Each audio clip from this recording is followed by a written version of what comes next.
I've only had 11 months at Manchester City. I've really enjoyed it. It's a tremendous club, but at the same time, I think that when Everton Football Club made the approach, there was only one decision for me. And the 1990-91 season at Goodison Park will be remembered for little else other than the return of Howard Kendall. Things hadn't been the same without him, despite the wholehearted efforts of Colin Harvey and the board's financial backing. The chemistry with Harvey as number 1 never passed the acid test in the way it did with Harvey as Kendall's number 2. Together again, as they were as players also in the late 60s and early 70s. Augurs well for the club in the future, although without question, last season contained moments and matches of genuine encouragement for this managerial marriage second time around. Evertonians are convinced it'll lead the way again and produce another team capable of dominating English football the way they did in the mid-80s, playing with verve and style and being rewarded with the game's major honours. Well. Stevens, Gray has stolen a yard here on Terry. Bracewell, well played. Stevens, he's got another! Much more verve about Everton now. Bracewell, Gray left it, Sheedy! Oh, yes! Certainly the likes of Kevin Sheedy, Dave Watson and Kevin Ratcliffe now know what's expected and what to expect under Kendall's administration. I know the players. I mean, and some of them, I mean, have enjoyed great times with me there. Hopefully they'll look at it as a tremendous challenge to hopefully have great times again. Getting to Wembley in the Zenith Data Systems Cup could hardly be described as one of Kendall's priorities when he returned, but the two-legged area final against Leeds was certainly representative of the kind of challenge Kendall was now looking for a positive response to. He got it. Leeds the favourites, Mel Sterling with one of 2 area final goals, the better of the 2 yet to come, before Peter Beagrie did one of his famous but far too infrequent somersaults to celebrate Everton's equaliser, set up by Mike Newell.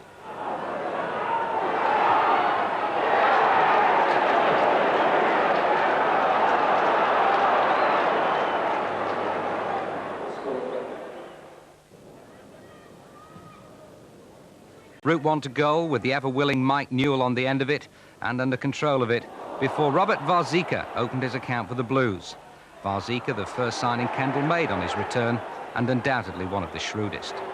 In a game that deserved a bigger crowd, Leeds drew level again through the First Division's top scorer, Lee Chapman. It was terrific end-to-end stuff, almost typical of Everton's season. What they lacked in finesse, they made up for in effort, as Liverpool were to find out. But that's another story.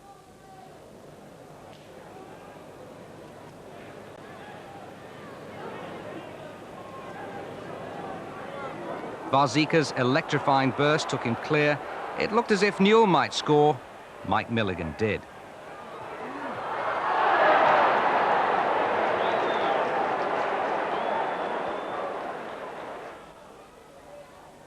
But a classic Leeds goal brought them level again.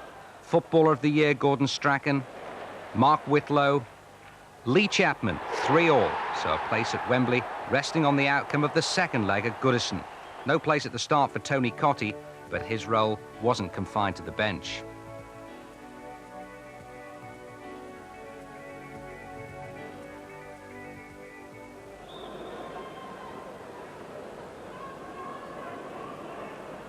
Sterling coming through. Oh, what a goal! Oh. Incredible strike by Sterling. Oh, Strachan's got space here now. Found by McAllister, and Strachan!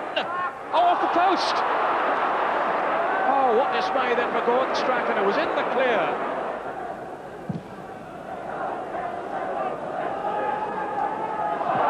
Right, looked like a little shove then on Newell. Spotted by the referee.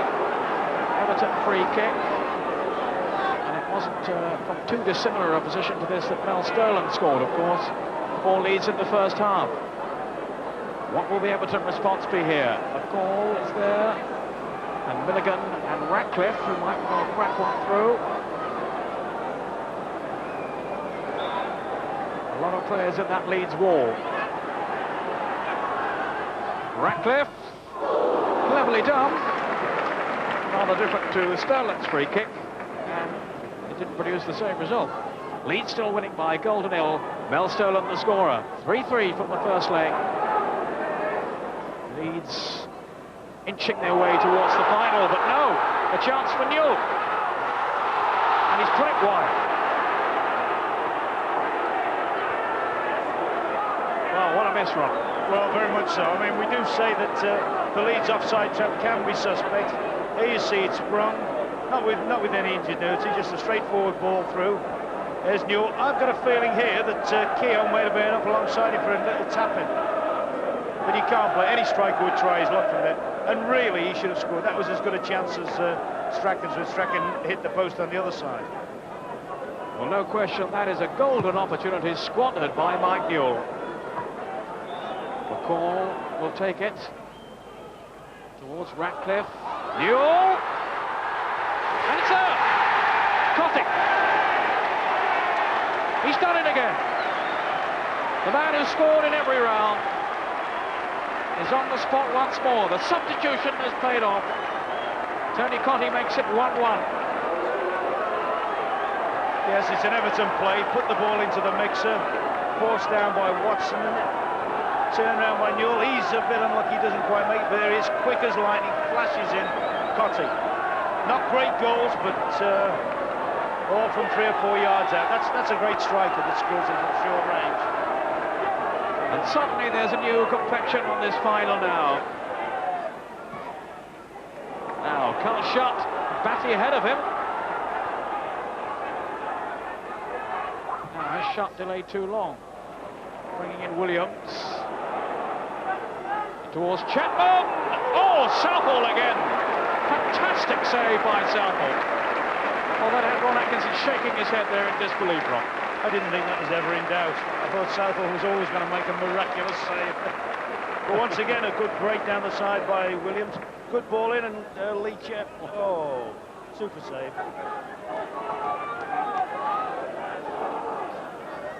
McCall. It's a fine pass set to pick out Nevin. Still Nevin. Drilled through, and it's gone in from Emerald.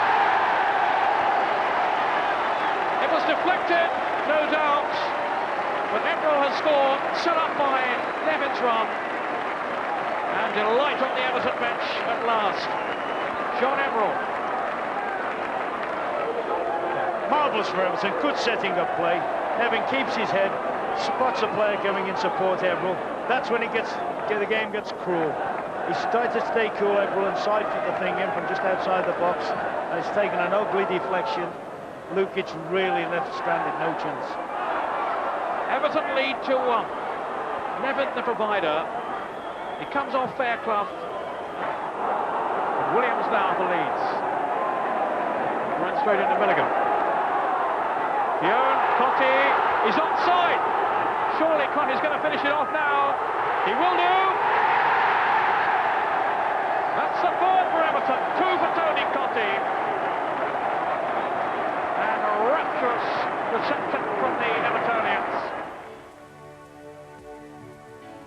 Cottie's goals took Everton to Wembley for what turned out to be a bruising encounter with Crystal Palace, more suited for Wembley's indoor arena and Reg Gutteridge-style commentary. And we'll leave out the gory bits and provide you with another reminder of why Robert Warzika will be a name to conjure with in more ways than one in the years to come.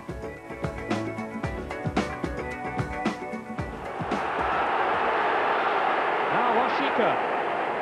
It's end to end now. Newell. Warzika! 1-1. What a reply from Everton. And it's the Cole who scored it again. It's 4 goals he's got now. And he's only been here a matter of weeks. What an entrance to English football.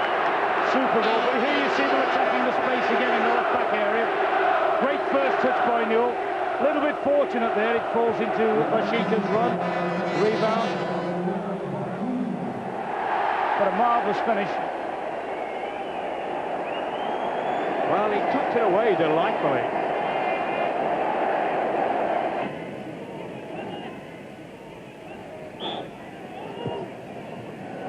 Here's Nevin. Watson's come up too. Well, that was an important header away then. Probably not brilliant. Warzika. Great goalkeeping by Before they met for the third time, Kenny Dalglish had resigned as Liverpool manager, but there were no excuses from Ronnie Moran. Put it on first by Sharp, then by Watson in behind Nicol Keogh. It's an extraordinary save by Grobbelaar, and it's forced in. Well, the aerial route pays dividends for them again, doesn't it? First Sharp, then Watson. A wonderful save from Bruce Grobbelaar. And who is it that comes in? It's Dave Watson again, and rifles into the net. For the first time in this tie, Everton are in front, despite the agility of Grobbelaar. Mulvey couldn't deal with the ball as it came off the goalkeeper, and it was the other number 5, Dave Watson, a former Liverpool reserve, who thumped Everton into the lead. Everton were involved in another of the season's classics, this time in the league at Southampton. Watson spurning the possible back pass.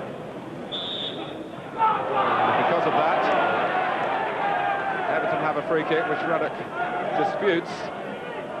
He was adjudged to have used an elbow on Newell.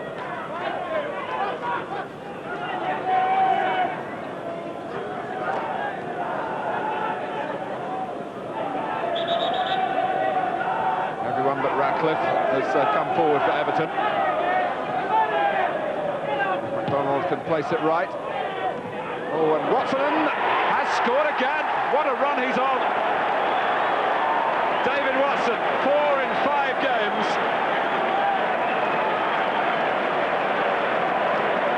And Southampton are behind with half an hour gone. Force of numbers really for Everton. Good challenge at the far post by Cottee to make it happen for Watson.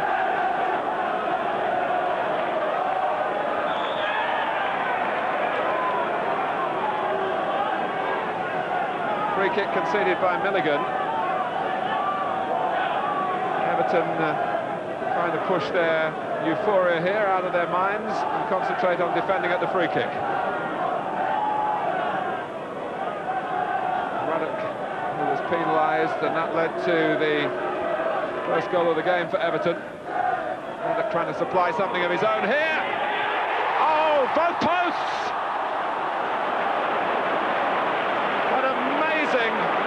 Let-off for Everton, and poor Southampton cursing their misfortune. Ruddock, one post, second post, and straight out to Southall. Case decides to take it himself. Oh, and it's a great save at the foot of the post from Moore by Southall. Back from Benali. Moore again. Shearer's dummy. Wallace. Ruddock lines it up, 1-1. No more than Southampton deserved. Their response to going behind has been most positive.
Inevitably makes the defender collide. Ruddock was making an orthodox attempt to get to the ball, but he did push.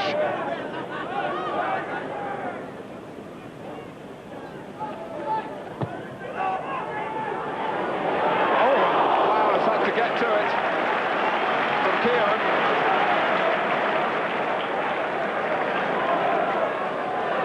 Well, Southampton again finding Everton's free kick routines, difficult to defend against. Newell. Everton arriving in support of McCall. Oh, and it came off Cockrell. Cottee will get there and put it wide.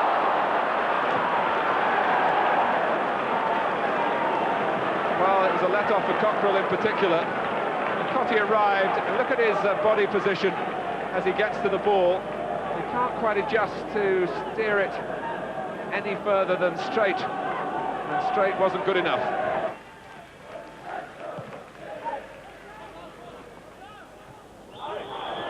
It's a push by Ratcliffe. It's at this stage really where Chris Nicholls' comments before the game about the need for the supporters to play their part. So, really very relevant at the moment. They need a lift. 2-1 down. They have a free kick. It's an opportunity for Ruddock and Moore to go forward again, and that could cause Everton some concern. Oh! Well, how did that end up in the back of the net? It's 2-2. It's a stroke of fortune here, is it? I think that came off Mike Newell. Jimmy Case took the free kick. And this is one of the most outrageous own goals that you'd ever wish to see. Mike Newell scratches the head that has put Southampton level. McDonald. Cottee trying to get it back to Newell. Here's Everall.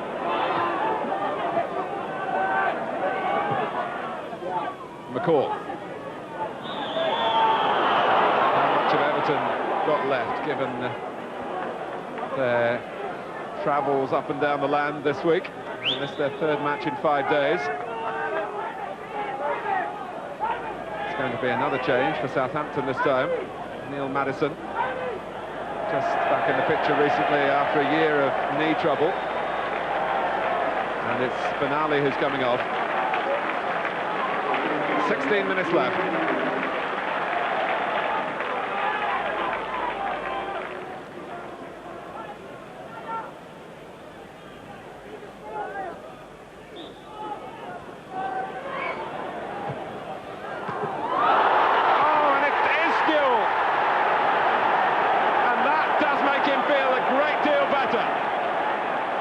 Southampton had let their guard slip at the substitution. And it was a great drive by McCall, and Newell scores in the right end this time. Here's Case. Newell tackling back and leading to another bit of defensive disarray. Watson skewing it behind.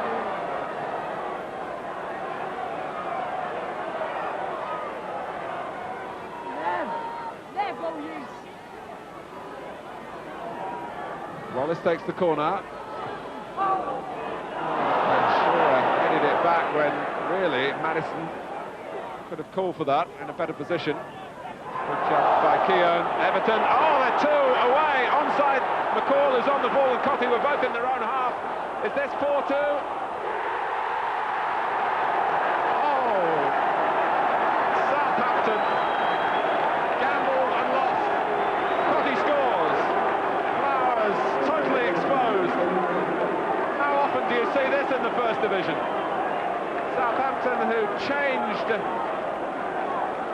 bringing on Maddison, they lost their left-back Benali in that substitution. And McCall, the only thing that just I wondered here whether Cottee was ahead of McCall as the ball came across the linesman, didn't think so, and that's what mattered.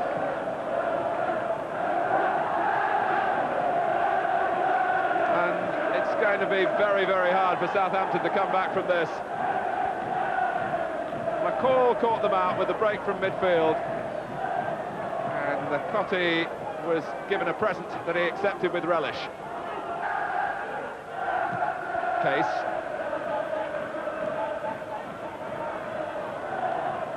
Here's Maddison. Oh, Shearer was looking for Southall, right out, Shearer, Goal given. A game to remember, but unfortunately the season began so woefully that relegation was more likely than the Championship. When Everton turned it on, it was usually too late. Sharp's the target this time. There was an appeal for handball there against Chris Fairclough, and the linesman says penalty. Confirmed by the referee. But it was the signal of the linesman, Jet Banwell, which convinced Kieran Barrett to point to the spot.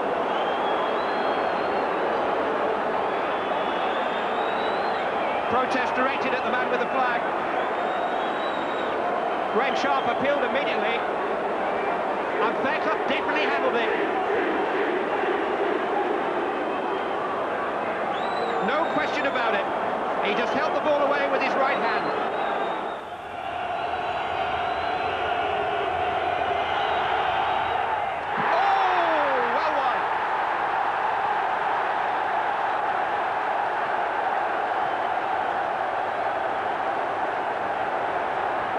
No words of consolation you can offer for a man who misses a penalty by that margin.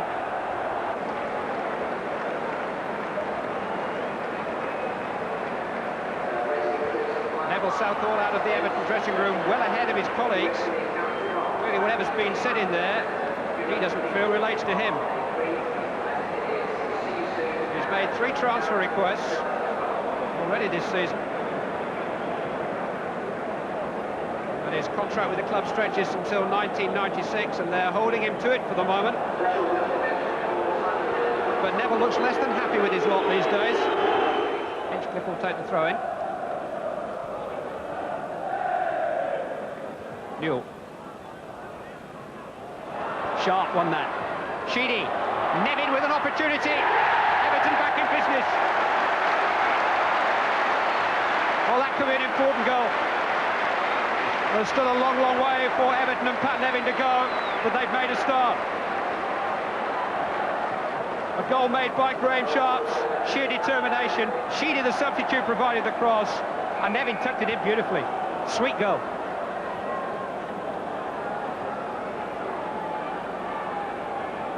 That's so tidy.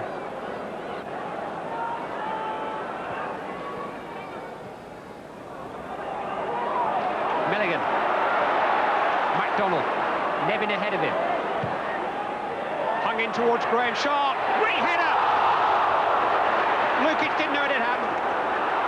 Milligan. That was a classic header from Graham Sharp. Well, when you think they've missed a penalty in this match, Everton might suddenly start to think about what might have been and what could still be. Game's far more open now. Leads on the break. Too far for Chapman. Well, Colin Harvey's looking for more goals from Graham Sharp this season. He scored only 7 last time. That was almost the perfect header. Lukic a spectator.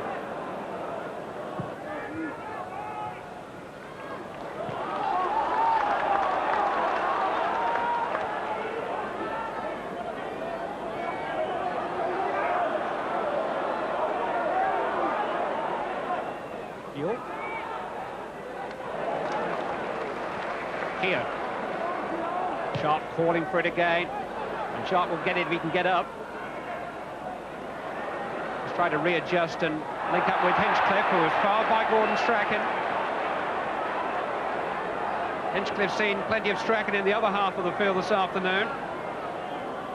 Now he's making the former Manchester United man do some defending. Little Manchester derby going on that far touchline. Everill's free kick. Newell in there, just dropped behind Nevin. Lukic got his fingertips on it. Everton have a throw-in. John Lukic requires treatment. He's going to have to wait for it, though. It's going to be a nervous wait as Everton come forward again. Nevin. Terrific play. What's miscued? John Everell wanted time, got it! Oh, it's saved! John Everell makes it 3-2. And Everton believe again. first goal for Everton.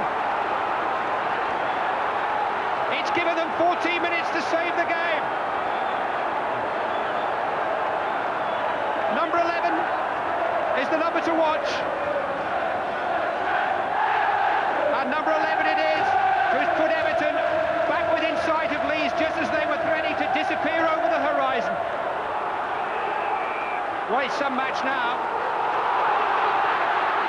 And some significance on that penalty miss, I'm afraid, for Neil MacDonald here. Watson. Neil was baulked then by Fairclough. He might still get there. He will! Oh, side netting!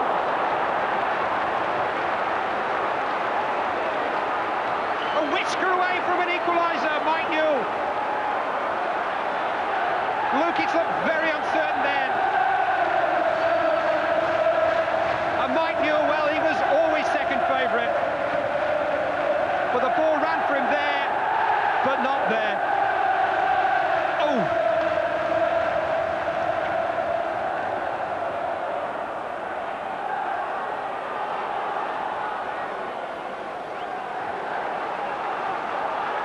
Oh, and Everton went 3 down after an hour of this match. There wasn't a price on them getting back into it.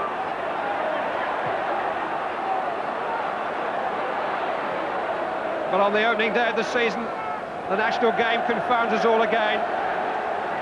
Dave Watson had a real chance there, and his miscue fell for John Everell, but goodness knows how he squeezed it in.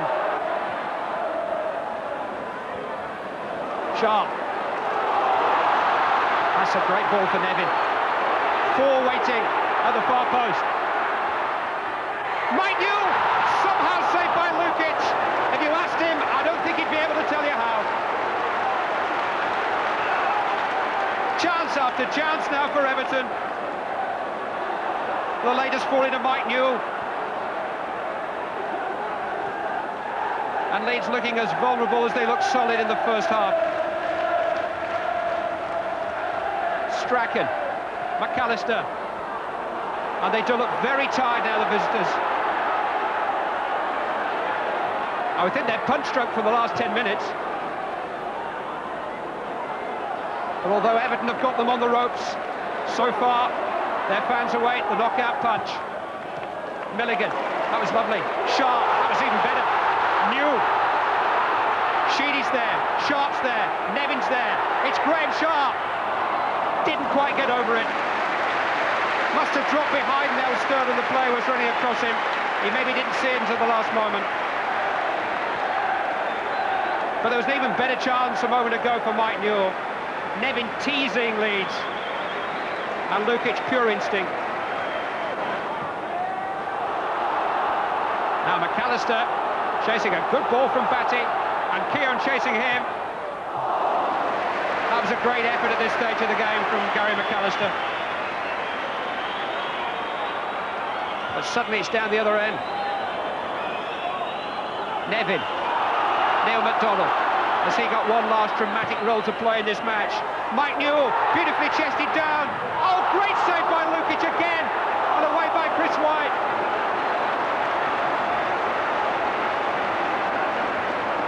Well, he looks calm, doesn't he? He's not. Anguish on Newell's face. Nevin, tormenting Leeds again. Another superb cross. Watson was held, was he? No. It was a clear header. I thought for a moment Mel Sterling had grabbed him by the sleeve. But Watson didn't complain. He just looked to the heavens as his header fell tamely away. This was the previous chance for Mike Newell. And what a save this was. Great control on the chest. And he got everything behind that. Almost too much. He almost did it too well.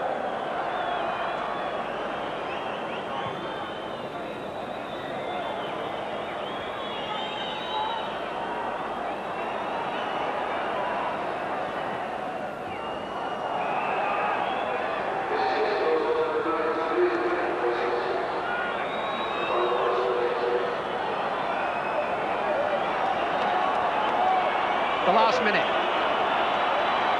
And the last chance for Everton. Sheedy. New. Sheedy again. One last cultured cross, maybe. A little bit too long for Sharp. Ebel trying to revive the attack. Half-hearted appeals for handball against Kamara.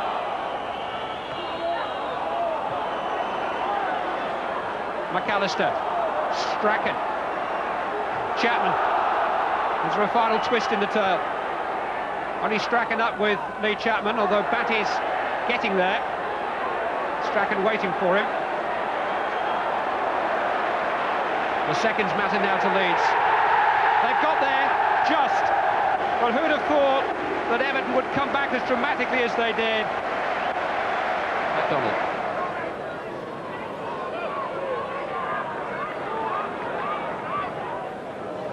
Milligan. And Nevin. Now he's got beyond Burrows for once. Oh, terrific goal!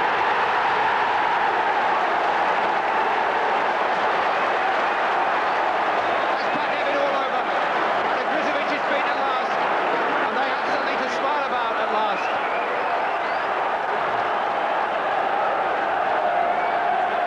The close control on the skill is one thing, but it's the timing. It's the time he decided to shoot. That's what surprised Grizovic. Look how well it's placed. It almost clipped the post. Everton had to wait until the end of September before their first win. They picked up some useful single-pointers along the way, but winning was becoming a psychological barrier. However, they stretched the eventual champions Arsenal, but not quite to breaking point. Sharp going for this one, and Adams leaning on him. He would argue, as the referee has obviously seen it, that Sharp wasn't really trying to jump. Nevin earns Everton a corner. There's been plenty of pressure.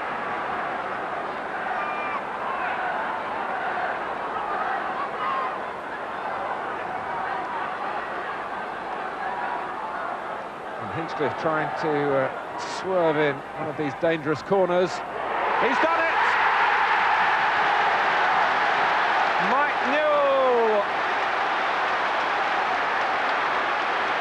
Went towards a ball that really whipped across head height.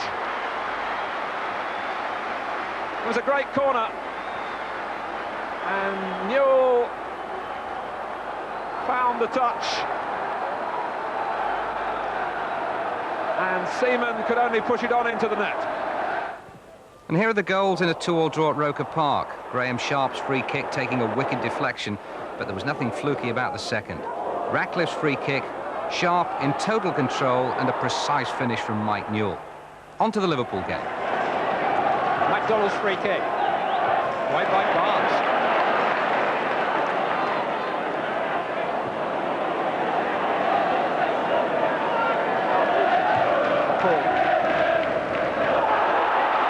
Sharp wrestling away again. It's another free kick, Everton's way. Graham Sharp's with a real handful. Quickly taken, Hinchcliffe!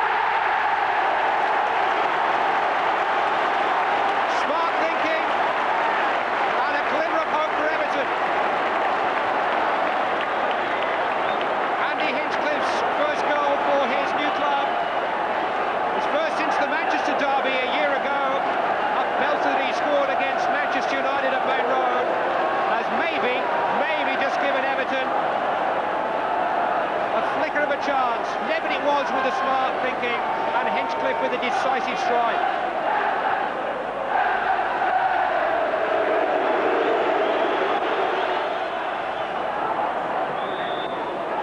Everton have a free kick.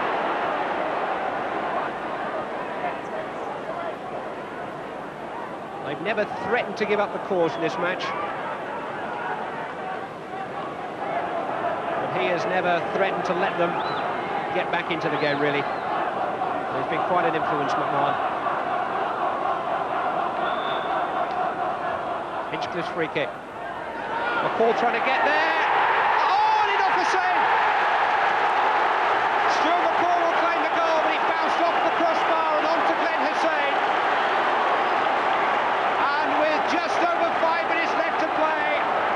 Stuart McCall, with the assistance of the big Liverpool defender, has given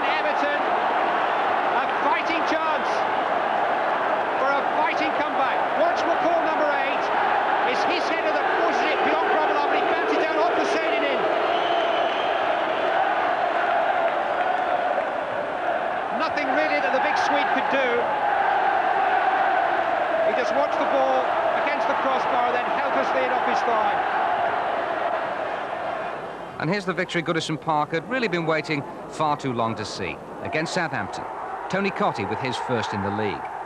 John Ebbrell made it too after some typically unselfish work by Stuart McCall, who was in there again to provide Cottee with his second of the match and a comprehensive 3-0 win. In the Rumbelows Cup, before and after the Southampton match, Everton did what any top First Division side is expected to do against lowly Fourth Division opposition. It isn't always that easy, of course, but with the pressure mounting on Colin Harvey, the players were clearly intent on doing everything possible to make their popular manager more secure in his job. And no one did more than Tony Cottee. He would have got more than a hat-trick, but for one or two goalkeeping heroics by Vince O'Keefe that kept the score down. Andy Hinchcliffe, of whom there are a few question marks when he crosses the halfway line, providing Cottee with his second, and that's finishing at the highest quality. Pat Nevin getting in on the act in his own impish little way, enabling Cottee to get his third.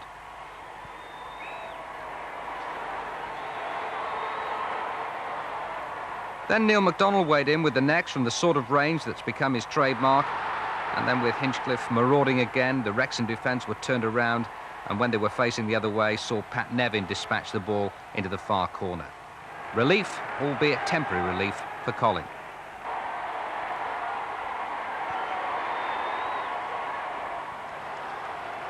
Whereas Cottee had dominated the away leg, Graham Sharp dominated at home with a hat-trick. He'd scored only one goal previously. Neil MacDonald was playing centre midfield, a role he looked very comfortable in during this phase of the season. Sharp again.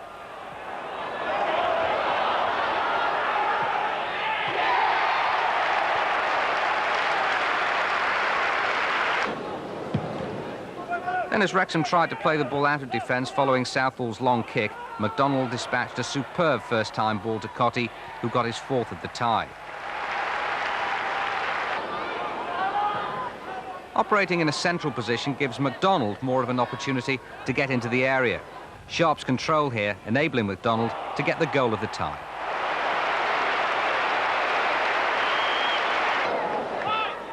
Even at 4-0, Everton didn't let up. Typical of their aggression and professional approach on the night was young John Ebbrell's goal.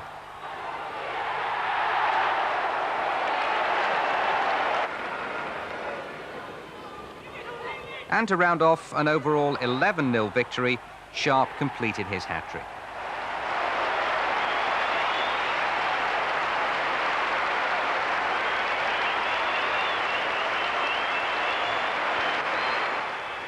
The month of October, still no away wins in the league, but for my money, the best goal of the season of its type.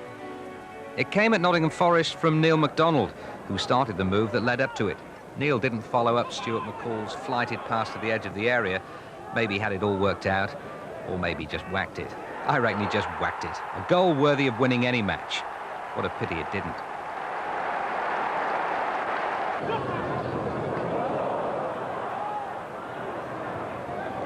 Well, Everton had to settle for a point at Luton with a goal out of Pat Nevin's vast repertoire of cheeky tricks.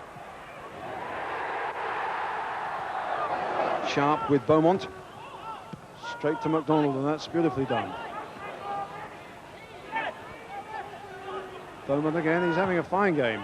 That's still in. It's not now, though.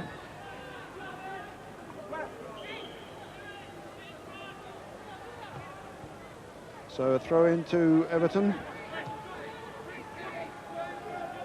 Never won a game on this pitch. Trailing by 1 goal at the moment. Turned aside by Sharp. Ebbrell in here, it's a nice one. And Nevin's almost got it. He has. And that was bad play by the Luton defence, but very sharp play by Pat Nevin. Shouldn't really have been his at all. It was nicely laid in, but that's a defender's ball, and Harvey is beaten and is tucked away from Chamberlain. 1-1. Well, danger from nowhere, and Luton will be kicking themselves that Richard Harvey couldn't get that one.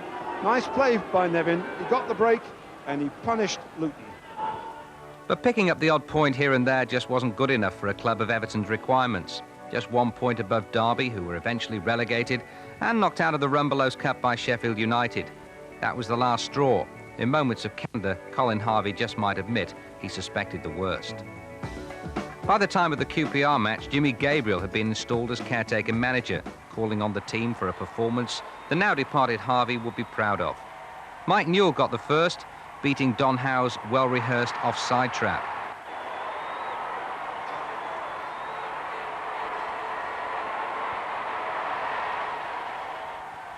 And he did it with a bit of help from the referee, who allowed play on, quite rightly, and then dummied Paul Parker. Peter Beagrie's cross led to the second. Certainly Stuart McCall doesn't score enough himself, and he's the first to admit it. But in the guts and determination department, he's got few peers. Pat Nevin will be the first to agree. Gabriel's 100% record as Everton manager was sealed by another long-range effort by MacDonald. The following week, Everton hit the headlines when Howard Kendall returned to Goodison Park. Evertonians were delighted, and doubly so when it was announced that Colin Harvey would return as well. And how ironic for Harvey to return to Sheffield United less than 2 weeks after going there as manager. No goals, but Stuart McCall almost won it for Everton. It had Kendall and Harvey off the bench in expectation and back on it in disappointment. Against Spurs, though, McCall really gave them something to celebrate. Dummy by Sharp, gets it back from Potty, plays it now for Ebrel. That's a good little cross turn to McCall on the far side. A goal for Everton. Stuart McCall.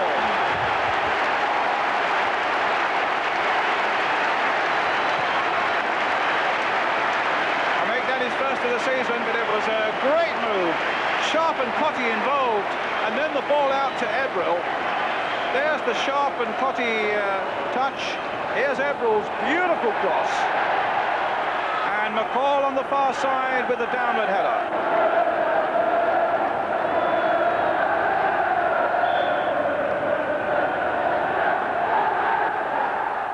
Everton lost at Wimbledon, but it reminded Howard Kendall of Kevin Sheedy's prowess from set pieces. Sheedy's free kick was a beauty and deserved a better fate. But at least it led to a goal following Roger Joseph's foul on Ray Atterbelt. Looked a rather harsh decision, but at least it gave Sheedy a second opportunity, and from which he made no mistake. The month of December, which yielded 3 more victories and a relatively merry Christmas when you consider where they might have been if matters hadn't started to improve from the moment Kendall took over. Against Coventry, Stuart McCall's endeavours in midfield were rewarded by the sort of goal he used to score with great regularity at Bradford, which makes you wonder why he hasn't been more prolific for Everton. And Everton beginning to distance themselves from the relegation positions, although 2 setbacks away from home hardly removed the threat entirely, going down at Leeds and Norwich before returning to Goodison for the Aston Villa game. 3 valuable points Everton had to work hard for, but their persistence paid off with less than quarter of an hour left.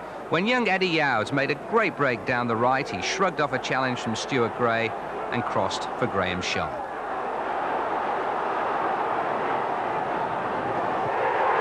Great contribution by the youngster, and Graham Sharp doing what comes naturally.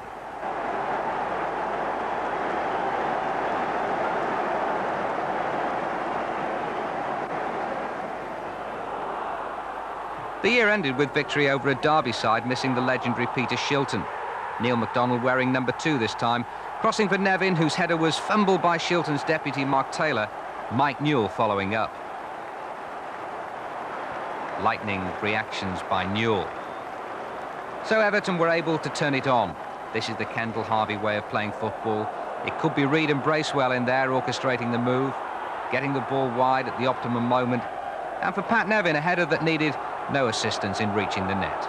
MacDonald to Nevin, 3-0.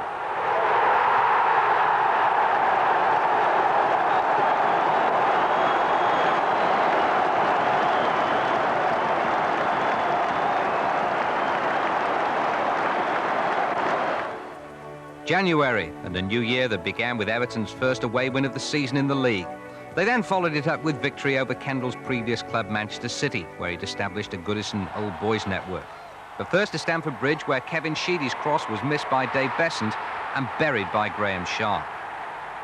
Number 2 was down to the Chelsea old boy Pat Nevin, who was quick to react when Hall miscued a clearance. Nevin turned the ball back and Jason Cundy turned it into his own net.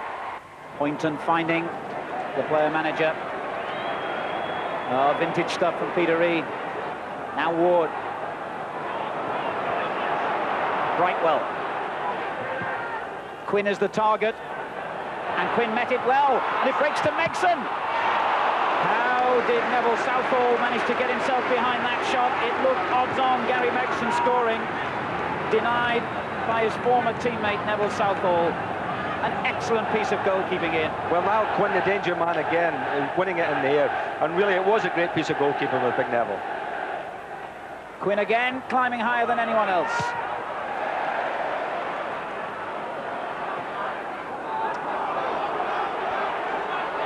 Brightwell.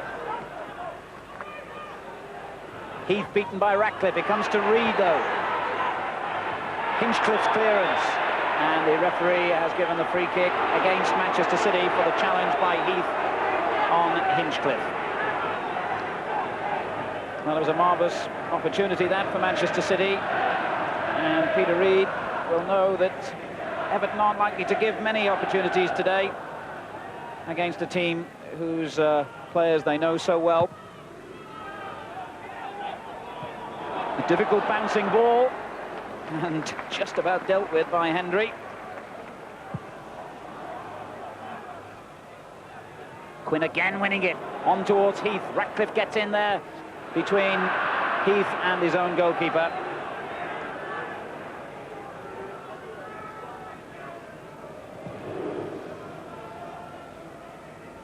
Poynton, White, Ebrel for Everton. That's a lovely ball, but there was a suspicion of offside, not given though, as Nevin goes on. Well saved, and it comes to Beagrie. And how about that? Eat your heart out, Hugo Sanchez. Peter Beagrie scores his first ever goal for Everton and gives us a celebration to remember. But Manchester City will complain here that Beagrie and arguably Nevin as well were in an offside position when the ball was played. Nevin going on and producing that excellent save from Coton, and Beagrie's shot in off the foot of the post to give Everton the lead. Well, from up here, it certainly looked offside, I have to say, Pat Nevin in that wide position. And the goalkeeper, Coton, very unfortunate there, because he made the great block and then it fell kindly for Beagrie and it's in off the post. But at least it's given us a goal, it's lifted the game hopefully, and we can only go on from there, surely. Manchester City have won a free kick. Poynton's cross. It breaks to Ward. Well cleared by Watson. Sheedy gets it away for Everton with an intelligent ball to Nevin. Oh, and that was a bad foul. It couldn't have been much closer to the Everton bench. Howard Kendall sensibly telling everyone to calm down. Temper's a little bit high after the goal. And Adrian Heath guilty of a rash tackle then. It's the ball you're supposed to go for, explains Mr. Milford. Ouch. I would think that little Inchy was a bit fortunate there not to get a yellow card there. I think certainly the reactions of the Everton bench in calming everything down helped. As Sharp heads it on, and Nevin unable to keep it in play.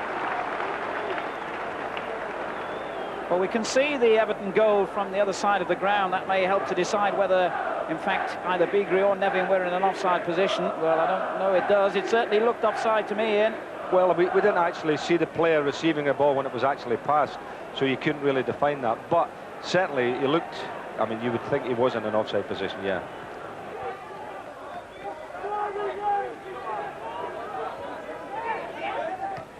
Sheedy doing well. Sharp. McCall. Good tackle from Brightwell. Nexon. Reid. Beaten by Ebrel. But City retain possession. Offside though against Ward. That's a good little battle in midfield, isn't it, with the old stage of Peter Reid against young John Ebrel. And I mean, young John is blossoming this season. He's now playing at the centre of midfield, and he wants to be there. You know, he prefers it to be in a wide position, as he did when we were here for the Spurs game. He played well that day on a wide position. But it's very interesting today to see them, the old fella and the youngster together. Yes, Ebrel signed as a schoolboy when Peter Reid was a first-team player, and admits that Reid was his early inspiration. That's correct. And he finds Sharp, who finds Sheedy, and it back to Sharp, and no offside again. And Coton with a good save. The Manchester City players turn angrily towards the linesman on the far side. They felt they might have had the benefit of an offside decision again then. And Sharp close to punishing them for a second time. But Coton with a good save.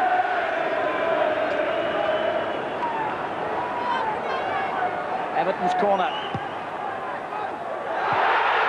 There was a claim for a foul. Sharp said he was being held by Quinn as the ball came into the near post. A great scream from the Everton supporters, and Sharp continuing the argument, but Roger Milford was well placed to say no. Graham Sharp had actually an excellent opportunity here because he was put clear. I think he was just been played onside, but Tony Cotton, again, a great goalkeeping save, coming out and spreading himself there when it looked as if Sharp must score. Yes, Poynton clearly played him onside on that occasion. Still 1-0 to Everton. Peter Beagrie the scorer. Sharp. McCall. McDonald. Poynton beaten by Nevin. City pushing forward, looking for offside again, but Nevin vaults over the tackle from Redmond. The cross drops to Beagrie.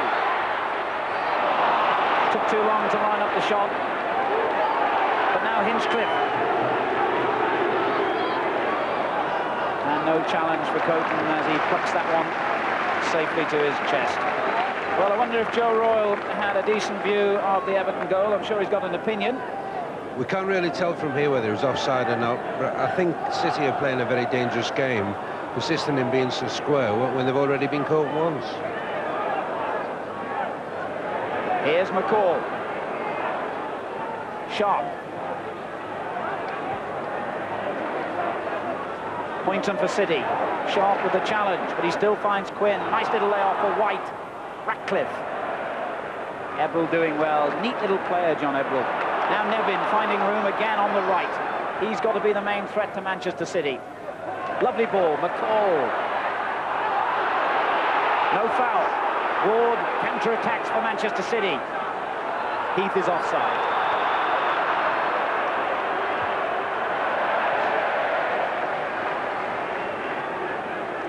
Joe was making a good point about Manchester City being a bit flat at the back.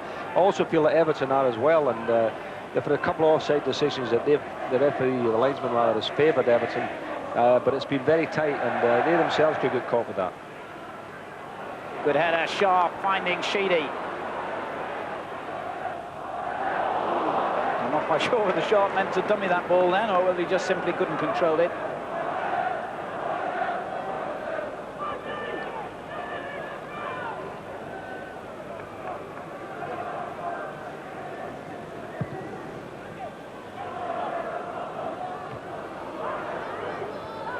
Reed back to Hendry. Chipped in for Quinn. It looked to me as though he's being held by Watson, but play on is the verdict. Sharp. Redmond right behind him. Nevin, always available. Sheedy. McCall. Heath and Ward combine to win it back, and there's some furious challenges going on in the middle of the field, and Ward kicked angrily away then at Adrian Heath. And not at Heath, rather at Stuart McCall. And the referee has given the free kick, not surprisingly Everton's way.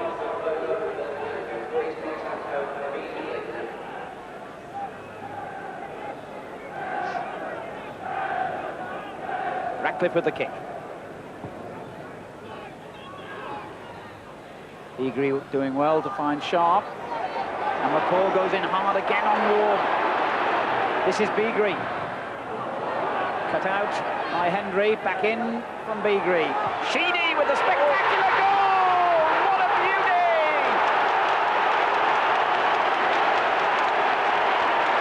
A magnificent goal by Kevin Sheedy!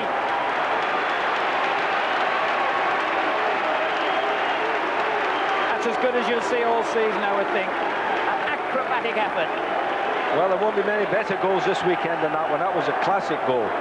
As we know, he's got this sweet left foot of his, but what a lovely volley. And really the goalkeeper, well as he's playing today, couldn't get anywhere near that. And that Sheedy special was one of the most memorable individual goals seen at Goodison for a long time. And it helped to lift the club 10 points clear of the dropping zone. Howard Kendall had stated back in November that no one's too good to go down. Everton were proving they were certainly good enough to stay up, but not yet good enough to challenge for a place in Europe. 2 defeats in February meant there was no room for complacency. They followed a win over Sunderland, who were rather fortunate to leave Goodison without a share of the points. Gary Ower's handball led to another Kevin Sheedy penalty, one of those you're happy to accept, but loath to concede as a good refereeing decision.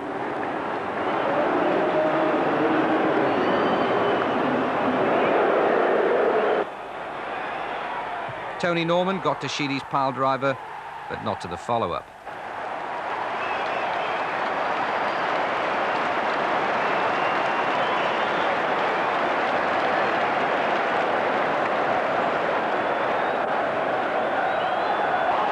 It was hardly an afternoon for backflips and somersaults, except in Peter Beagrie's case. The crowd love it, even though at the time many people thought it was Stuart McCall's goal. Peter knew it was his. After this came the Anfield derby. Everton's share of the play was considerable, and 3-1 was hardly a true reflection of the match. A certain amount of glory and confidence gained from the defeat, in view of the cup ties, which we've already seen. MacDonald is on the near post, Watson beyond him. Milligan, Sheedy, Nevin. Turned away by Hussain spectacularly. Neil MacDonald, good volley. Well caught by Bruce Grobbelaar. He's such a sweet striker of the ball, Neil MacDonald. Lovely crosser of the ball, and he scored some spectacular goals for Everton this season. Pat Nevin it was who stretched Liverpool. And there were a lot of men in front of Bruce Grobbelaar, and that was dipping all the time. Everell. Nevin. Sheedy, onside. 3 waiting for the cross. Sharp's there, good header by David Burrows. Kept in by Beagrie.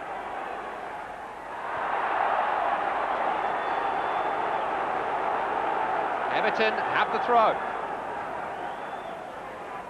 Little period of concerted pressure. Good turn by Nevin, felt he was clipped by Gary Ablett. Referee had a very good view and wasn't interested. Nevin insists there was contact. He spun away from Ablett so cleverly.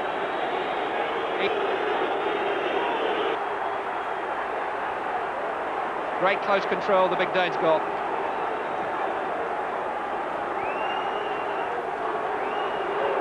Barry Venison, Steve Nicol. Sheedy was too wise. Here's Nevin. Switch wings with Beagrie quite effectively here. McCall. Only Sharp in the box at the moment. Sheedy. Sharp's header, great save! Turned away by Ablett. Wonderful instincts from Bruce Grobbelaar to deny Graham Sharp. It was in every sense a sharp header, but Grobbelaar reacted brilliantly. And Everton are far from finished. McCall's header.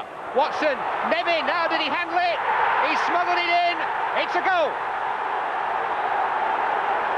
The equaliser in stoppage time in the first half from Pat Nevin.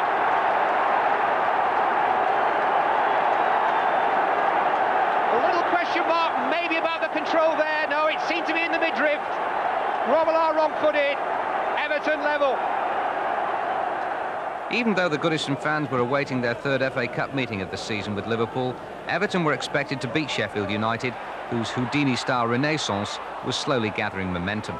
Tony Cottee scrambling a goal after 2 minutes, but it ended up a 2-1 defeat. In March, though, Everton were undefeated in the league, and included in that 4-game sequence, in fact starting that 4-game sequence, was a thoroughly convincing 2-0 win at Old Trafford.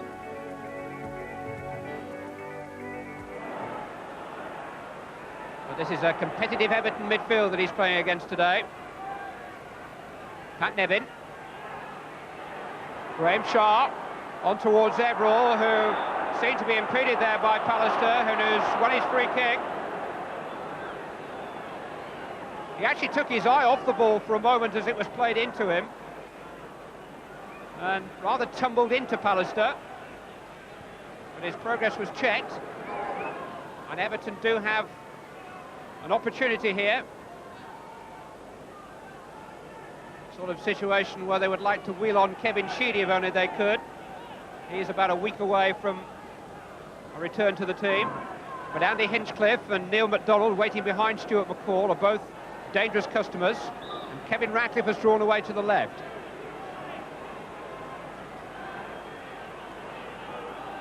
It's Hinchcliffe. Good save. Newell. 1-0. Andy Hinchcliffe's free kick. Too hot to handle. And Mike Newell gives Everton the lead. It really was a thumper, and Seeley did well just to keep it out. But Newell slid it back into the net. Hinchcliffe. Sharp pulling away to try and make something of it. MacDonald in support. Good cross that.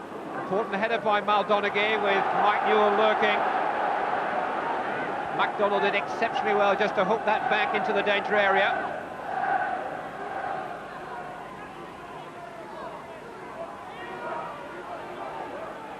Corner which Andy Hinchcliffe will take.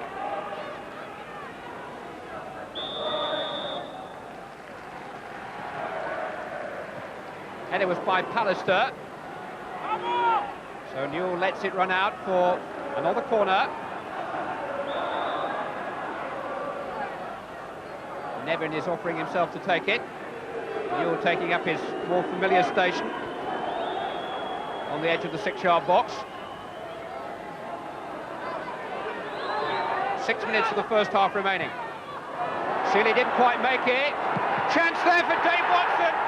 His second goal of the week gives Everton a 2-goal lead. An awful lot of pressure, could not quite deal with. And United were as 6s and 7s from that point onwards. Sharp put the pressure on the goal line, and Dave Watson gleefully lashed it through the defenders into the net. You have to have sympathy for the goalkeeper in these circumstances. Once he's come, he's expected to make it, but it was so difficult for him, and Seeley couldn't get back. Everton hit the right pitch on the worst pitch in the First Division. Kendall was delighted, and things looked good for a place in the semi-finals of the FA Cup. But the Blues couldn't reproduce their Old Trafford form at Upton Park.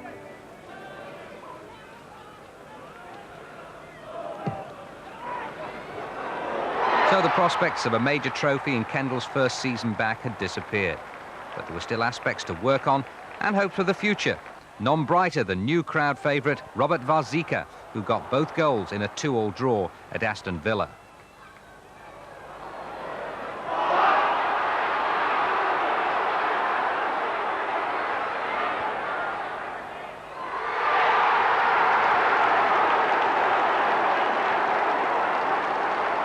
The second was Everton's official goal of the season.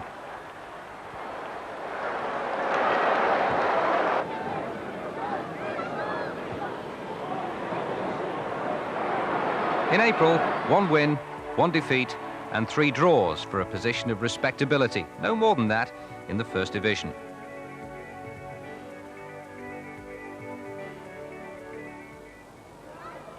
Mike Newell against Norwich from Varzika's assist.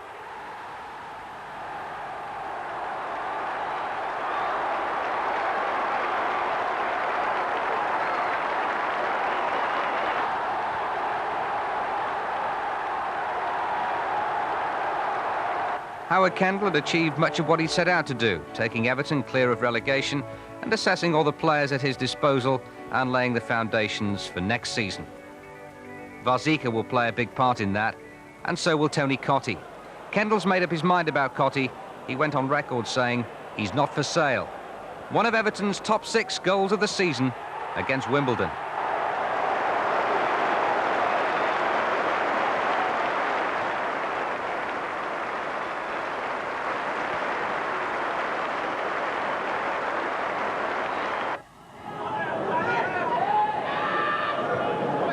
Against Chelsea, Cottee got a typical striker's goal. after Besant had saved from Hinchcliffe.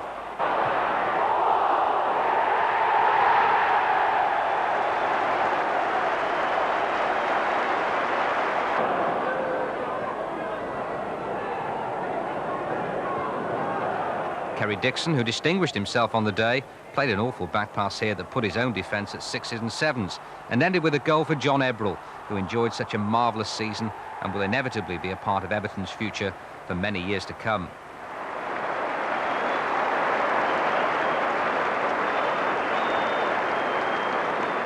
Ebrell has been one of the season's success stories.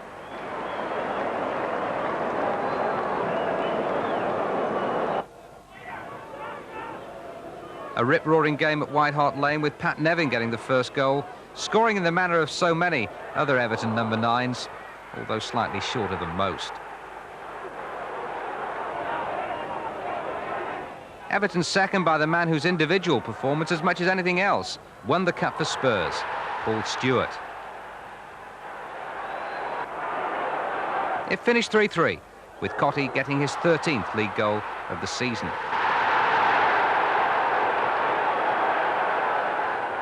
Cottee really looked the part during the run-in, with 3 goals in May, as Everton finished off with a flourish. A winning flourish. There were still flaws in the style of performance.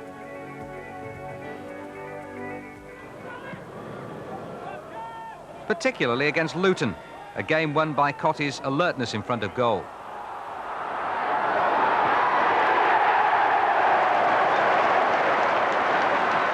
He scored 2 flashing headers at Derby in Everton's penultimate game of the season, another game of excellent entertainment value.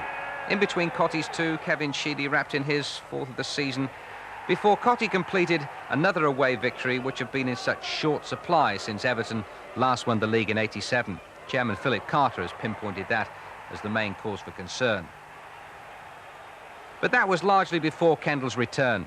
Everton certainly looked far more capable of getting results on their travels, and it was no mean feat to come away from QPR with a point on the last day of the season with a Varzika-type run and goal from Pat Nevin. After that awful start, Everton's run from November, hiccups and all, took them into 9th place, accumulating almost enough points to have been serious European contenders. It's supposed to be more difficult the second time around. It's also said you should never go back. What it is a challenge. To become nothing but the best is the challenge. And that's the challenge Howard Kendall has taken on for a second time.